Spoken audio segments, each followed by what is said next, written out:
What is up, wrestling fans? Welcome to episode number 343 of the Smark at Moment Smack Talk podcast. It's time for the hot tags of the week. And if you don't know what that means, it's our breakdown of some of the current events, the rumors, the news, the gossip, and all other types of bullshit that went down in the world of professional wrestling over the past couple of days. I'm your host, as always, Tony Mango, and joining me pretty much as always is Robert DeFelice. I am Robert DeFelice, and happy birthday, Tony. Yes, very happy birthday indeed. There's a little bit of sarcasm into that. But we are doing the hot tags, so that's fun. Gonna get that out of the way a day earlier, halfway because it's easier for me to do, halfway because we got a lot of stuff going on, and this is one of those weeks where the longer we wait, the more that these things are going to be past the date of really like the expiration, and who knows what else is going to pop up throughout the rest of the week. So we have plenty of other content coming out in the next couple of days, and if anything big happens, we'll touch on that when we get around to it. But hot tag wise, man, we got a lot going on for just a couple of days worth of material. One thing that I think that this is a kind of soft one to start off with, but you know, hey, we got big things to break down here. WWE is going to be blocking Ring of Honor's attempt to run a show at Madison Square Garden, with the idea in mind that WWE was kind of controlling MSG, and they're pissed about it. It makes a lot of sense because WWE has largely ignored Madison Square Garden other than live events for how many years now? I would say, I think the first big slap in the face came in 2013 when they merged New York and New Jersey together for Mania, and they only gave the Garden the Hall of Fame. And then every year since, they just go to Barclays and run like 4 shows at Barclays. Yeah. And they run MSG, like in March for the Road to WrestleMania, and December, the day after Christmas. Yeah, they've had like the Izod Center for the WrestleMania access. MetLife was WrestleMania. Madison Square Garden was the Hall of Fame. This upcoming WrestleMania, I guarantee they're not going to be doing stuff in Madison Square Garden for that. You know, they're going to do Barclays again. They're going to do MetLife. Barclays has been the home for SummerSlam and TakeOver for like 4 years. So, which, remember though, LA was the host for like 6 or 7. Yeah, they kind of just like to stick SummerSlam in one spot for some reason. And you would think that Madison Square Garden would be like, yeah, what the hell? Why didn't you just make Madison Square Garden the home of SummerSlam for a bunch of years, you know? I still don't like that they didn't run WrestleMania 30 at the Garden. Me too. It's disrespectful. I like the whole tradition of the every 10 years at the Garden. And yeah, the Garden's a little smaller. You know, I went to the Royal Rumble in 2008 at the Garden, and you know, the ramp is smaller. You don't get the full effect of like, ooh, Undertaker's big long entrance and stuff like that. But it's history. You feel like you're in the most historic building, and honestly, the best wrestling building. Yeah, and it's something that I can understand from their point of view, saying, well, if WWE is not going to do that for us anymore, then why should we have this exclusivity kind of deal with them? And they should allow other people to do it. In my mind, WWE's kind of being shitty, blocking them. I know for a fact that they've blocked Ring of Honor because Kerry Silkin talked to Mike Johnson of PW Insider about it, and that is shitty. I feel bad for Ring of Honor and bad for, you know, guys like Kenny Omega and the Young Bucks who should work MSG. That'd be so cool for them to check that off their list without having to work WWE for that. But AAA also wants to run a show there in September, and it's not clear yet if WWE's blocked them. I wouldn't know why AAA Lucha Libre would be able to run in Madison Square Garden and not Ring of Honor. I don't think that that's a wise move for MSG unless it's like going to be headlined by like Rey Mysterio versus I don't even know another luchador that a lot of Americans would know, like Rey Mysterio versus Pentagon or Del Rio, or the resident mascot of Smark Out Moment, Juventud Guerrera. You know, I like it. I want to see wrestling return to the Garden, but I want to see WWE return to the Garden. I want to see them start using the Garden for big events. Yeah, something other than live events. Unless there's going to be like a curtain call type of thing, you know, then we have shitty cell phone recorded footage instead. Yeah, it's just a situation. I can understand if WWE has a deal with them that for business reasons why they would do it, but it still just seems kind of shitty. Blah. Yeah. Let's pivot over to something else to wrestle. The Jeff Hardy episode that happened this past week with Comrade Thompson and, of course, Bruce Pritchard talking about some different things. Well, it was the Hardys, right? It wasn't just Jeff. I think it was actually just supposed to be Jeff Hardy, because they only focused on him for the most part. They did talk a little bit about Matt, but I remember them pitching it as, like, we're going to talk about Jeff Hardy. I guess Jeff Hardy, for the time that Bruce was there, was the biggest, like, hot topic, because he was there when he was being a mess in WWE, and he was there when Jeff did the whole Victory Road thing in TNA, and he also shopped at Hot Topic. Yeah. So yeah. I thought it was a good episode. I liked it quite a bit. They went into some of the TNA stuff. They went into like the problems that he had in WWE. I liked that they mentioned the idea that, and this is something that they mentioned on the Woken special, that Jeff was like a mess in TNA. Talked about the whole situation with Sting.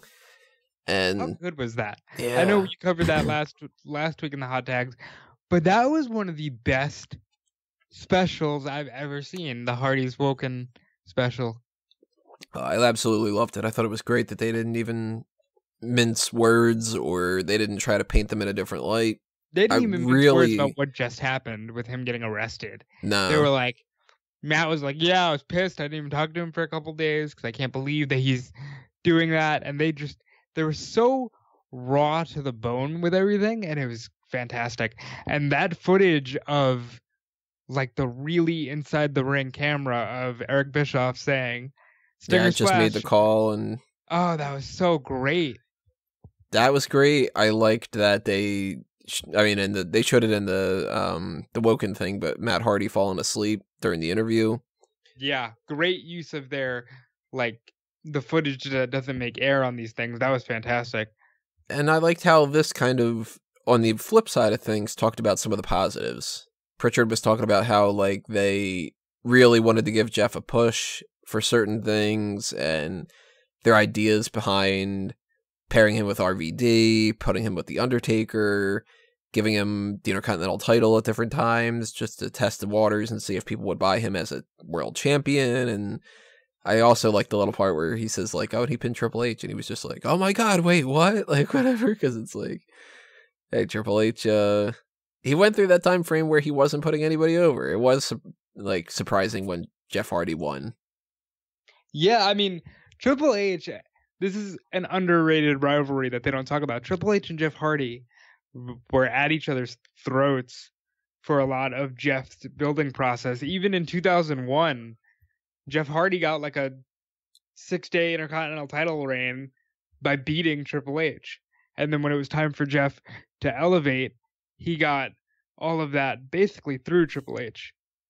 And I really liked that pairing.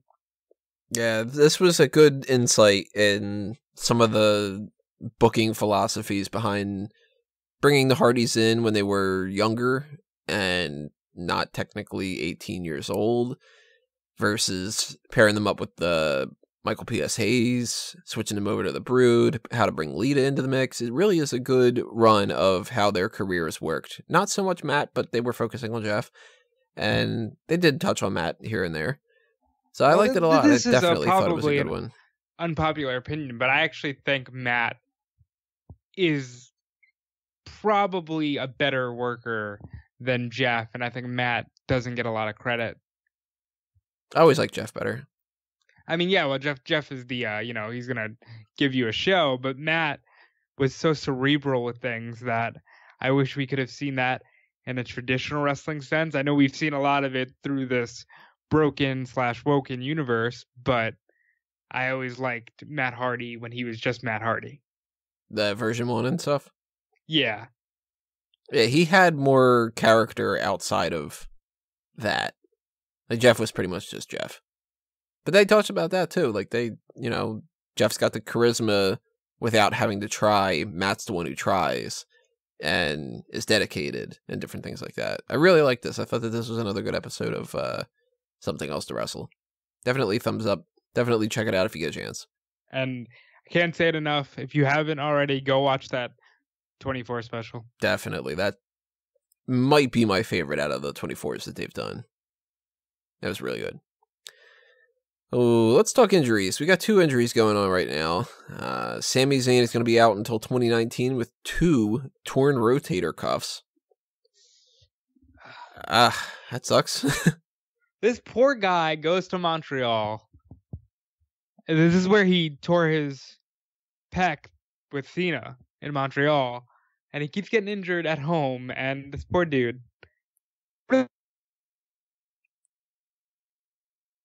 Something's happening on your end. What'd you hear? There we go. Now you're back. Oh, okay. We good? Yep. Yeah, I really hope he comes back as a full-time babyface, because I like the heel character, but only when he's with Kevin and not so much on his own. Like, I never want to see something like him versus Lashley ever again. No, God, no. Especially not with Lashley. The worst thing they could do is in 2019 when he comes back, be like, well, we need to pick up where we left off with Lashley. I'd be like, ooh.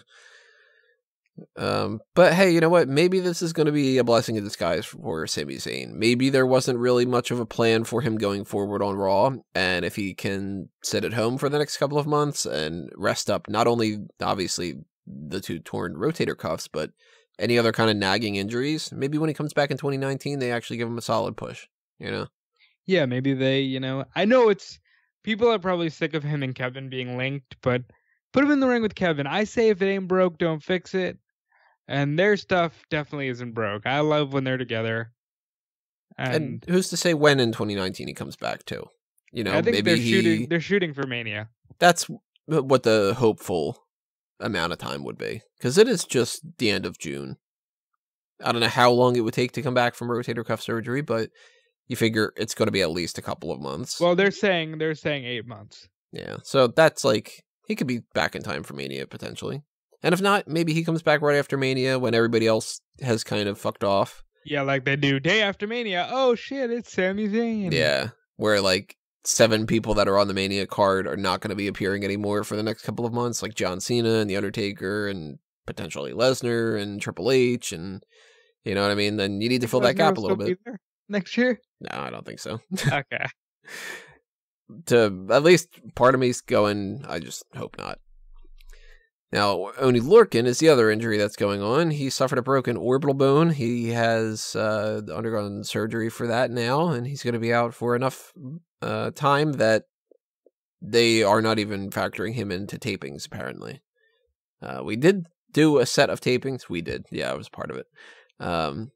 The tapings for the next couple of episodes, it's going to lead into July, but it's not going to be like all the way up until TakeOver. So there is a chance that maybe there's some kind of an address of that kind of a thing, but I highly doubt it, especially because it's Oney Lorcan. Like, it's not really, top priority type of material. But hey, that does suck for him. It's never a good thing to get injured. Yeah, he was finally getting some airtime with the Brit Bruisers, which I guess they've stopped calling them that. But I think Ronaldo was the only one that was calling them that. And I think me. I like tag team names. tag team names, yeah. But who knows? Maybe he shows up in the UK tapings and he's part of the NXT UK tag team scene. Yeah, there's still variety. Although if he's going to be out for however long he's going to be out, I'm assuming he's just going to many, many months from now come back as just like, hey, you lost a match to EC3 on a random episode of NXT. That sucks for Danny Burch, too. Because Burch Yeah. isn't going to get anything out of this with him injured. And Burch is really good. I don't feel one way or the other about him right now. Like, I don't dislike Danny Burch. I have no reason to dislike him, but he hasn't shown me anything that I think is really special, you know? You should, if you get the chance, go back and watch that tag match at TakeOver. They did some next level work towards the end of that match. But enough for Burch to get a singles run? No. But That's maybe, the thing. well, but then again, we do have a UK brand now, so who knows? Yeah, that's true. He could always just go to that. He is part of the UK. Maybe that's the saving grace for him. Lorcan, he's from like Massachusetts or something like that. Yep. So we'll see. But yeah, it's never great to hear about injuries. Even worse, to hear about somebody passing away. Vader passed away the other day, age 63. We had talked about before a while ago. He had been given 2 years to live by his doctor, and I thought it was bullshit. I guess not. He really barely made the 2 years. This one sucks a lot, and Vader's one of those guys. One of the first real memories I have of full-time watching wrestling is, his time in the WWF and playing with him in the In Your House video game. And then as you get older and you start to become more of a historian for this kind of stuff, Vader was unreal. Vader was good. For his size, he was spectacular. And he did stuff that, Bam Bam Bigelow was the only other guy that's, comparable. They were doing moonsaults and stuff. It was like... Vader's a big people dude doing moonsaults. A third their size that can't do that. It's interesting. Vader was... As much as Vader really is the epitome of the stereotypical pro wrestler, he also... was kind of the beginning of the changing of the guard, because really a 400-pound man doing a moonsault, unreal. I always loved the Vader bomb too. One of my favorite finishers, because it makes perfect sense. This dude is enormous and he just jumps on you. But it's he doesn't just jump on you like a normal splash like what Earthquake used to do and stuff. He does it in a sense of being like, let me try to get more force behind it. And he shakes the ropes as he's getting ready to jump, and it's probably the easiest thing to take. But I don't know, it just looks so devastating. But I also feel like Vader's not the kind of person who would intentionally hurt somebody. He seems like in real life he was probably a teddy bear. Yeah, that's what all accounts seem to point to, is that he was really sensitive and he was the type of guy that could beat the shit out of anybody but never wanted to. But he did break Foley's nose. They put that on one of Foley's first DVDs. They broke Foley's nose in a match. He's the guy who took Foley's ear. Yeah. But and a tough son of a bitch on his own too, with his eye. Well, yeah, the eye dangling and shit. Jesus. If I got a paper cut, I'm like, oh my god, I'm in horrible pain. This is the worst day ever. If my eye popped out, I'd be like, first off, I'd pass out from just everything. And then for the rest of my life, I'd be like, I'm afraid that every time I sneeze, my eye's gonna pop out and stuff. Yeah. He was great though. He didn't do a great amount of great things in WWE, but even in WWE, I remember, I'm playing around with my wrestling figures as a little kid. Vader was one of my top main event guys. Yep. And you look back on his WCW career, and he's their Andre the Giant, essentially. He's a good monster, and I'm gonna really think about this for a second, Tony. You know every stereotype of wrestling, and Vader not only lived it, but he pulled it off so perfectly. He was a big, mammoth-sized dude who wore a mask and just said things like, I'm gonna bring the pain, and it's Vader time, you punk, and like he's the epitome of the stereotypical wrestler, and it worked, and he was perfect at what he did. And I loved the Vader time thing. Oh yeah, Even as a kid, just repeating that the whole it's time, it's time, it's Vader time. So yeah, the little echo. And then that theme song too, the dun dun dun dun. You know, what a great gimmick, and I can't believe that they didn't put him in the Hall of Fame. This is like, it's weird with the WWE Hall of Fame, because sometimes you get a lot of complaints that they put guys in too early, a la Edge, like he had just retired, but then they spend so much time with other guys, like, well, not yet, pal. Let's do it when it's the right time. And now they missed out on having Vader give a speech. And he really wanted to be in the Hall of Fame, you could tell. Yeah. So it really is kind of shitty that they didn't just go, you know what? If he has 2 years left to live, let's just throw him in. Like, get around to it when you can. Don't wait and see if he can get inducted in 2023 or something like that, you know? Yeah, I mean, a great example of don't wait is the Ultimate Warrior. Yeah. The guy passed away, what is it, 3 days after his induction speech? Yeah. You know, and look at the great things that came from his Hall of Fame induction.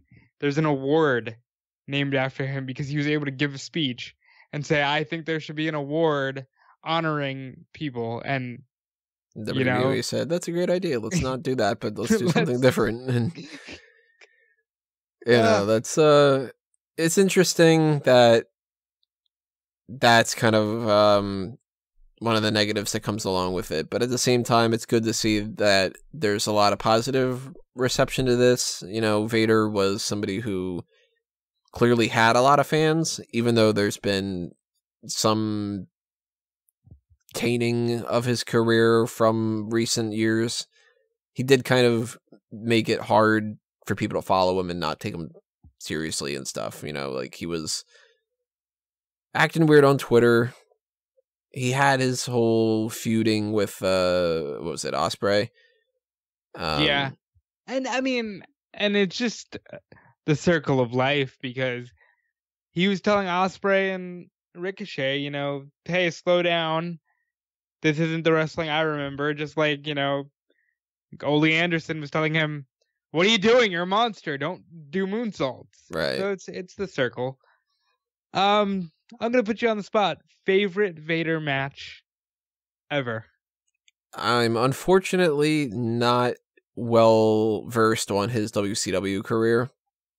So when I think Vader, I think Shawn Michaels Vader from SummerSlam. The best match that he was ever in that I've seen was the Final Four. That was really good. Yeah, I remember that. Like, I remember that being something that I was really hyper into. The Final Four, even though Diesel wasn't in it. Yeah, I wish the real Diesel would have been, even though Kevin Nash was. I mean, not Kevin Nash, but the fake Diesel was actually the Final Four guy. But you know, let's not even go there. Vader, in that match, he bleeds from his eye, and it makes the match, because everything looks so gruesome after that, because this big dude's got a gusher over his eye. Yeah, it's his feud with the Undertaker was something that I was really into back in the day. And yeah, I mean, outside of WWE, I would say his best match is probably the strap match with Sting. But when I think of him, first match I think of is Final Four. So R.I.P. Vader. It'll always be Vader time somewhere. Yeah. Let's talk about Hideo Itami. He is going to be shared for potentially one night, is what I'm seeing, with Pro Wrestling Noah. With this idea in mind being that they're doing like an anniversary show, and they really, really wanted Kenta. And WWE was like, all right, that's actually pretty interesting. Even though I don't follow Noah, and I don't really care too much about Hideo Itami in the grand scheme of things, but the fact that WWE is open for things like that, I think is a really good sign for Triple H in the future. Yeah, I can't wait to see Triple H take over the brand because he's doing such a good job of extending the olive branch to all these different promotions. You know, I'm sure he had a lot to do with it being like, yeah, New Day, go play with Kenny Omega at E3. You know, I know for a fact that he has a lot of big plans, and it all revolves around opening WWE to being a real global brand, not just like, hey, we're global entertainment because we do house shows everywhere, but like a real, hey, look, we interact with other wrestling promotions all over the world. Yeah, it's a good sign that he's not looking at the wrestling business as, I guess, enclosed maybe is a word, maybe selfish is another word, but like in Vince's world, it's like there's WWE and there's nothing else necessarily. Triple H is more like, let's expand, let's bring outsiders in, let's bring insiders out a little bit, and work up some goodwill with some other promotions. Because, hey, if, Pro Wrestling Noah gets Hideo Itami, they kind of owe WWE a favor. If down the line, WWE is doing some kind of a tournament and they need some people involved or something like that, they call up Noah, they go, hey, we're thinking about bringing some people in or something like that. That's how you get friends, Yeah, I can't wait to see what the future holds for WWE. And there's even a rumor going around now that WWE is considering putting a network special on with talent that aren't even signed to WWE, which, of course, a lot of people go straight to All In. All In is going to be streamed, but I highly, highly doubt that's going to be on the WWE Network. But I think that this is a response to All In. I think this is just a response to the growth of wrestling as a whole, because everybody's trying to do the subscription model, and let's just be real, that's eventually not going to work for somebody because you can only spread, $10 a month to so many different subscription models. Before you know it, you're paying like $200 just for movies and wrestling. Yeah. Oh, then you start talking about subscription models with movies and stuff, then we're going to get into Movie Pass and how they're changing things, and AMC, and that's why we need the fanboys group meeting back again to rant about things like that too. But hey, if we can just make everything merge, just bring out that idea again. All right, I'll be the voice for Callum and say, Tony, that's not a good idea. Everything shouldn't just be merged under one umbrella. But totally, I think it's smart for WWE to acknowledge that there are other products out there. If I could have had my WCW and WWE action figures back in the day have crossover and put X-Pac versus Rey Mysterio, then, we could do it in real life. That's why Disney needs to buy out 20th Century Fox. 21st Century Fox, not 20th. And Comcast can't win that because we need Fantastic Four characters in the MCU, and that's how things need to work. Things need to merge. There needs to be like one company. It's just the company, and they just handle everything except for like my shit. Corporation Incorporated. Yeah, Corp Inc. I'd buy from them. Like what's the thing from Pixar? By and Large. Yes. It gets in every Pixar movie. Yeah, I'd shop at By and Large, and I'd eat my Pizza Planet pizza. Actually, I have had Pizza Planet pizza. They have that at Disney World, and it sucked. So maybe I wouldn't eat that. Doesn't surprise me at all. Yeah, well, Disney paid like 20 to something for a personal pizza, and can try to convince yourself that it tastes really good because you remember Toy Story being amazing. That's it. I had Wolfgang Puck pizza at Disney, and I was so disappointed. I don't think I would trust Wolfgang Puck with pizza. Yeah, don't. It's like not a good idea. trusting Bobby Flay with Chinese food. Anyway, rumors of this is something that you had brought my attention to, but I haven't been able to come across much of it. That there's heat on Alexa Bliss right now, and she potentially has lost a couple of friends. So this is, to steal the Bruce Pritchard line, complete 100% rumor and innuendo, but there's a lot going around that Alexa Bliss has heat on her because maybe she does favors backstage, and she's been posting a lot about maturity, and she got that new tattoo that says "I am enough," and Nia Jax kind of took a shot at her there.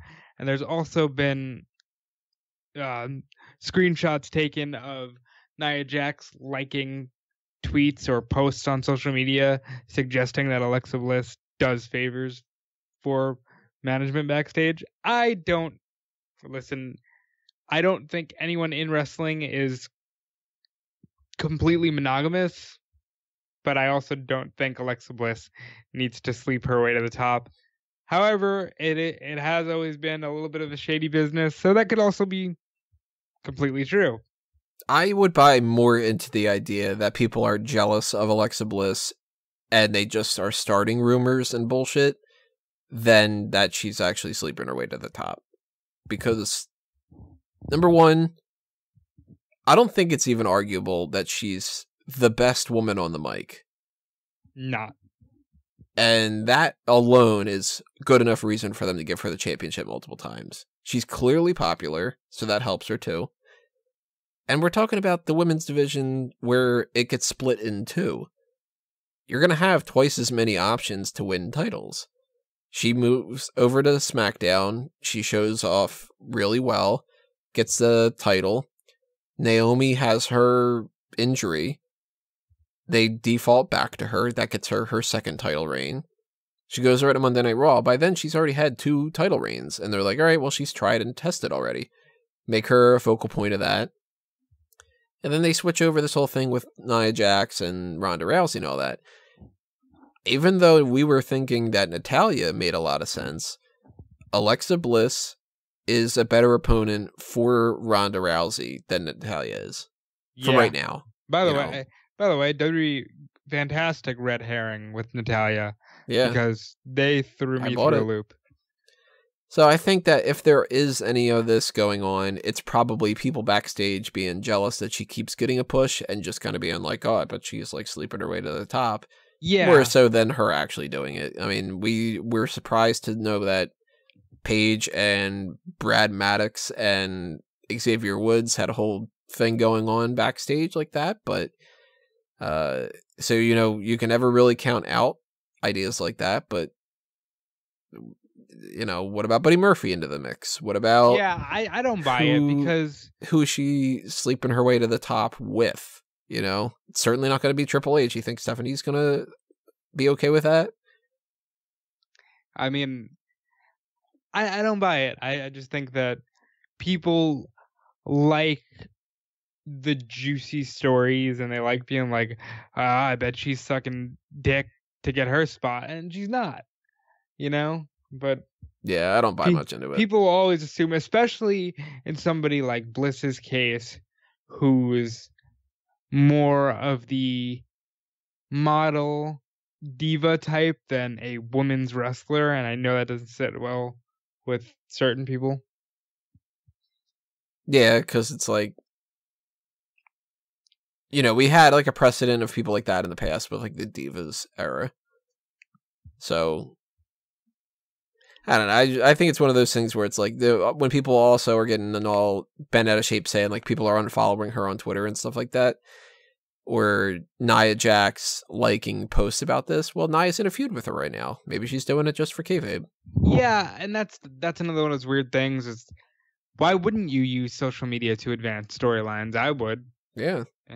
Maybe on Monday Night Raw tomorrow night, maybe there's going to be some kind of a promo with Alexa Bliss, and Nia Jax is going to interrupt or whatever and allude to those to kind of be like, well, you know what? Let's use this.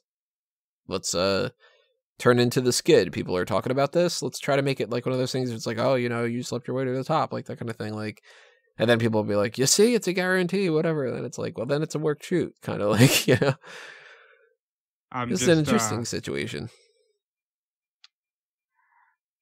Well, I'm just actually just looking into this now as we're talking about it. Obviously, like most shitty internet rumors, it was started on Reddit. Yeah. And apparently that entire thread got deleted. And yeah. Well, that doesn't help its case. But I will say that Nia Jax did do that tweet about Alexa Bliss getting the I am enough tattoo. And yeah, the whole like for somebody who says that they don't care what people think or something like that, like yeah, apparently a lot of people, because we live in 2018, guys, are taking Nia to task because, oh well, ironically, I hope they do use this. Well, Nia, you're bullying her. Like, I don't know. It's a mess. I hate when people try to get involved in other people's things just because social media is so accessible. I realize that's what we just commented on, but we also think do it's this bullshit. for we also do this for our jobs. Yeah. Like, yeah, it's the whole like, what are you getting paid to talk about this? It's like, oh, yeah. Yeah, actually we do. And on top of that, if you're interested in other things that are part of the jobs and stuff, and you really want to get more into this whole idea of Alexa Bliss sleeping her way to the top, the Sexiest Superstars tournament is coming on. You can go ahead and vote for Alexa Bliss if you think that she's better looking and more attractive and such than Sonya Deville. You put her against... See, I didn't do... It was randomized. I didn't do the women's round yet. I did the men's round, and I already told you that the pairing of Adam Cole and the Velveteen Dream just really infuriated me. Like, this is your first round? You're trying to piss me off here. Yeah, for those who didn't know, that got posted. It was like a split between the 16 top and the 16 bottom, and then randomized after that point, and we got some interesting matches. And right now, I'm giving a little bit of a look. It seems like the hardest match for people to decide on between both is Drew McIntyre versus Tyler Breeze. That seems to be the tightest race out of all of them. Really? I thought, honestly, the hardest race for me was Rude and Bryan, because I had eliminated them both and I had to like pick the best of the worst. But yeah, I don't understand the battle between Breeze and McIntyre, because that's an easy one for me. Drew Styles is pretty tight too. That's actually a very funny matchup. I also like the Elias facing off with Seth Rollins. That one is not very tight. That one's slow. Yeah, go ahead and vote on that when you get a chance to. Roman Reigns and Zack Ryder's kind of tight too. Yeah, really? I know that Peter has his favorite that he's rooting for. The poll for that, by the way, everybody, is going to be shutting off Saturday night. So vote while you can. We're going to be addressing it probably Wednesday in podcast form. We have 2 more stories that I have written down here for the hot tags. One of them is that there is a rumor that The Undertaker might be working a program at SummerSlam, but that's pretty much it. Well, they also just released his opponent for Madison Square Garden. He's actually going to Garden. Yeah, because he's doing one of the SummerSlam Heatwave matchups. Who's he paired with that? He's in a 6-man. This is a scary team, by the way. Taker, Roman, and Strowman versus Owens, Corbin, and Elias. Now, that's weird. Of all of those 6, Elias seems to be the most out there, because those 5 guys would not want to walk into in an alleyway. And then there's Elias, who'd be sitting in that alleyway with a guitar. Well, it's Owens, Elias, and who? And Corbin. Out of that pairing, I'd rather see a match with Owens. I could see them putting him with Corbin. I could see them putting him with Corbin prior to the Constable gimmick. Yeah, now I don't know. But you know what? It might be an Elias thing. It might just be like a quick squash with Elias at WrestleMania or SummerSlam. I really hope they don't keep doing that, especially because logically, I think that Australia should be his last match. Because I'm getting to a point with Taker where it's like every comeback that he's had has been purposeful, except for this. Yeah. Everything since his feud with Lesnar ended in 2015 has just been randomized and chaos. You know what though? And I've been pitching this for a while, but put Taker in the middle of Roman and Brock. They're the two guys that beat him. Yeah. Give him the Universal title. Let Braun cash in on Taker, and then let Taker try to chase the Beast, or let the Beast put down Taker once and for all. Who knows?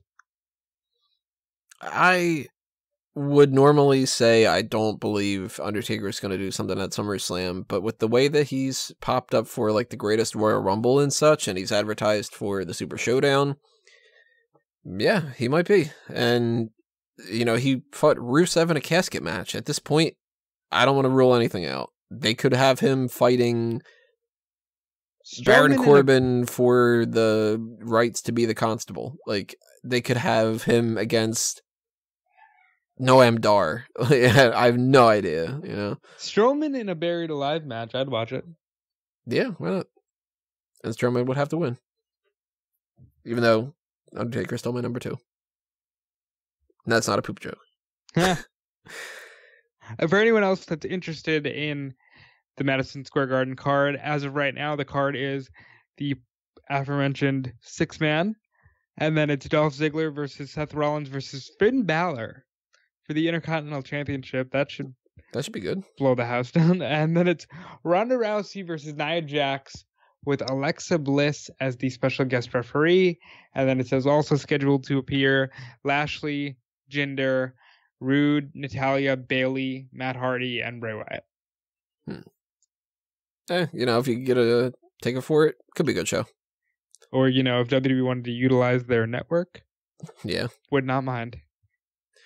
So the final story to talk about for this is one of the bigger ones. That's why I saved it for last. Big Cass was released the other day from WWE. And if we would have just done like the hot tags on Tuesday, it would have been mostly, oh wow, Big Cass got released. Okay, well, you know, things happen and stuff. Over the past couple of days, we've gotten more and more and more information of why.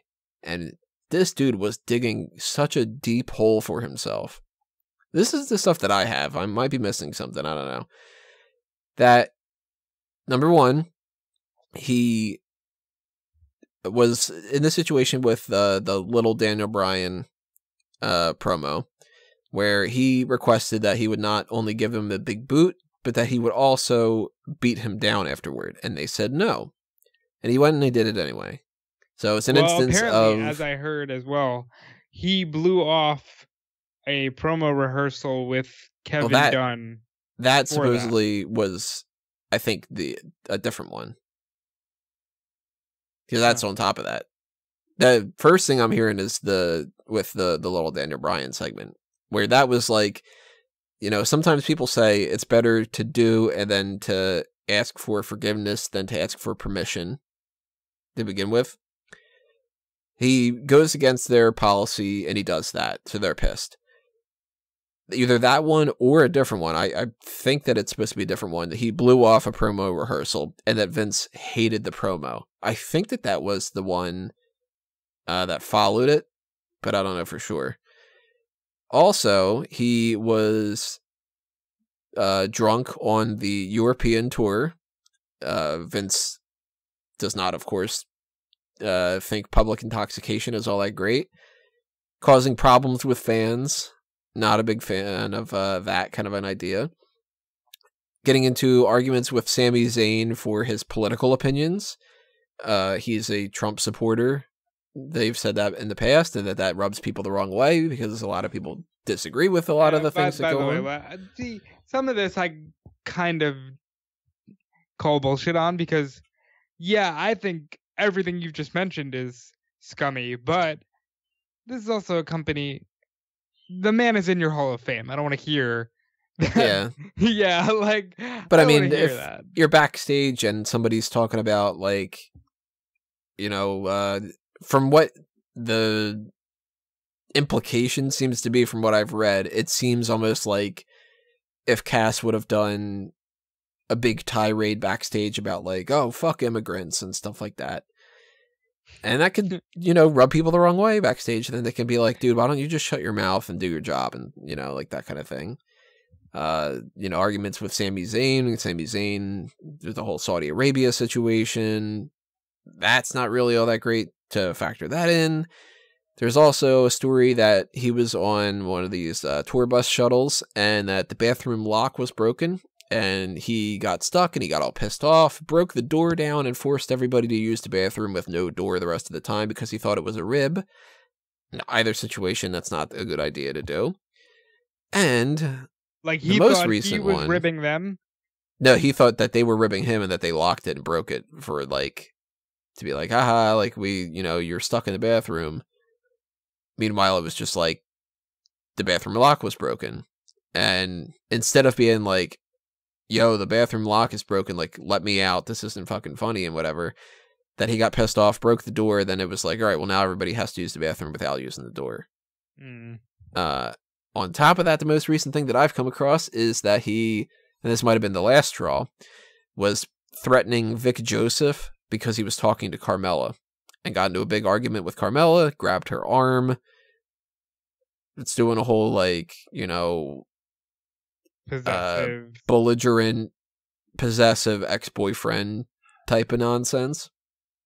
And you don't grab somebody by the arm like that, especially when they're a fourth of your size and your ex. And, like, like, it's, and threatening another employee for, like, talking to, like, what is it going to be like? Oh, you're talking to my girl, and, that kind of bullshit. And it's like, they're not even dating anymore. Fucking Enzo and Cass are just seem like they're just the worst versions of the characters that used to seem like a parody.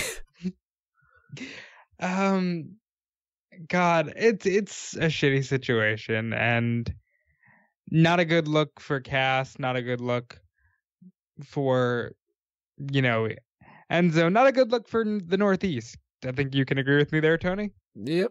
Not a good look. Everything except the Carmella. The Carmella thing is too much.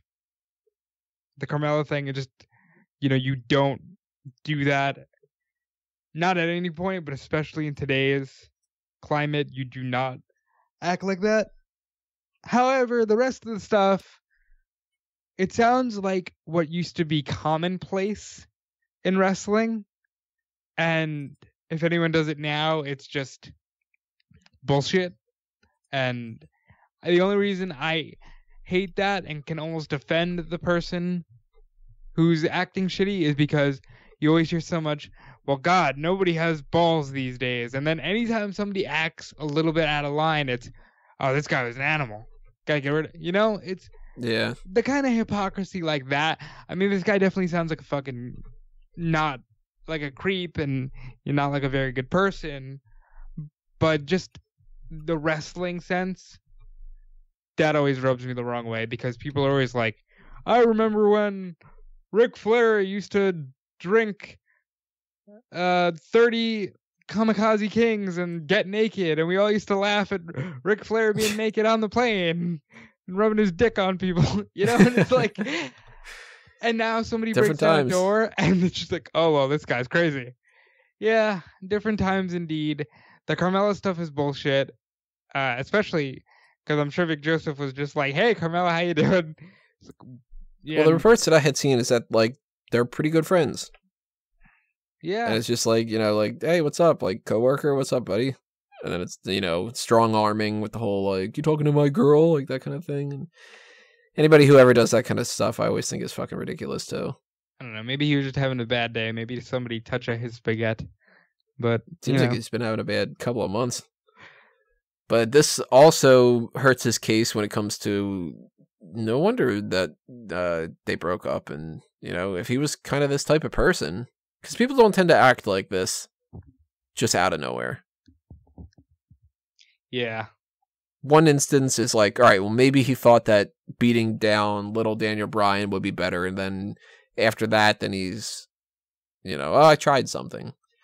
But if you have multiple different types of, like, asshole attitude, you're an asshole. You know what I mean? And maybe it's, Vince taking a stand and being like, hey, this is a different time. We're not doing this bullshit. We're way too far advanced to be having these kinds of instances. And, Cass, I could see Cass coming back one day. Maybe in a couple of years. Enzo, not so much. No, I mean, Enzo's really burying his career with the way that he's doing this rap stuff. Yeah. Maybe they reunite on the independent scene and they're the consensual conservatives. Could be. You never know. Especially not in 2018. But those are the hot tags that I've got written down. Is there anything else? I don't think that there's anything else going on. There's anything else. I'll just do a quick run through. I do not think that there's anything going on. Yeah. Yep. So make sure you guys tell us what you think about all these topics that we ran down. Leave a comment below on YouTube or on the page on smarkoutmoment.com itself if you're listening on iTunes and Stitcher. If you are listening on iTunes and Stitcher, you can follow us on Facebook and Twitter at smarkoutmoment. Obviously, you can do that even if you're not listening. It's not like a mandatory requirement. But you could also subscribe to us on YouTube and ring the bell for notifications to be aware of when our new posts go up. The next thing you're going to be hearing from us is going to be a little bit of a recap and review of the UK tournament. That's probably going to be coming sometime on Tuesday afternoon or so.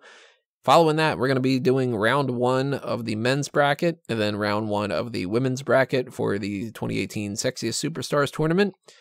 People always love that. And then afterward, we're getting into other stuff. I don't know. I'll figure it out. I have some kind of a schedule planned, but we'll see.